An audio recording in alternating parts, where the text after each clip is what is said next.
तेबे नमस्कार दर्शक बंधु आज भिडियो आम कथा कि आश्चर्यजनक लोक मान संपर्क में जहाँ संपर्क में आप जानी निश्चय चमकी पड़े हु वांगाई।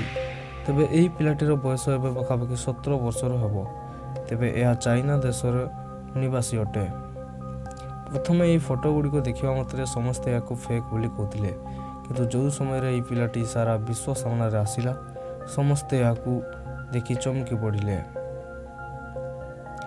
तेबे जो समय यही पिलाटी डाक्तर पाखक गले डाक्तर कहले जे ये पिलाटीर पिठी हाड़टी सामान्य अपेक्षाकृत अधिक बड़ हो जाइछि, फल यार बेकटी अन्य मानक अपेक्षा अधिक बड़ देखा जाए। तेबे यहाकू नहीं ऑपरेशन कथा उठिला बेले डाक्तर कहती जे जदि यहाँ ऑपरेशन करा जाए तेबे यहाँ जीवन मध्य जाइपारे, तेणु यहाँ आज पर्यंत ऑपरेशन करा जाए नहीं। दीपक जांगरा। तेबे दीपक नामक ये पिलाटी आम भारतवासी अटंती, जी शरीर एतिकी बिजुली पास करि पारंती कि जे सेथिरे 300 रु 400 घर लाइट आराम से जली पार।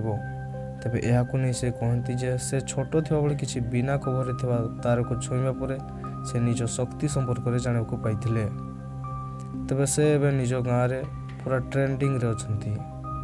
Julia wines. तेबे देखिबे गले जूलिया कौन सी चलचित्र नायिका किंबा कौन सी मॉडल ठारू देखा कम नहंती। तेबे तांको बयस एबे केवल 21 वर्ष अटे। तेबे से जिम को 10 वर्ष बयस होइतिबा समय रे जॉइन करथिले। अति सुंदर चेहरा और जबरदस्त बॉडी तांको समस्त ठारू नियारा रूप देइथाय, तेणु यहांकर इंस्टा रे 10 लाख रु अधिक फॉलोअर्स अछंती। इल्सिनी सिल्वा। तेबे ए झीटी पृथ्वीर सबठार लंबा झील मानक मध्यरु गोटे अटे।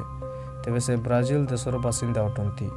तेबे तांको फैमिली को कहवा अनुजाई से जन्म होगा समय रे ही तांको शरीर एक ट्यूमर टीए थिला, तेणु तांको हाइट असामान्य भाव में बढ़ाक लगिला, किंतु सर्जरी साहाय्य एवं से ट्यूमर को काढ़ी दिया जाइछि। तांकर उच्चता 6 फुट 9 इंच रु अधिक हम। तेबे यहाँ जड़े बॉयफ्रेंड अछंती। तांको बॉयफ्रेंड तांको ठारू हाइट रे बहुत छोट अटंती।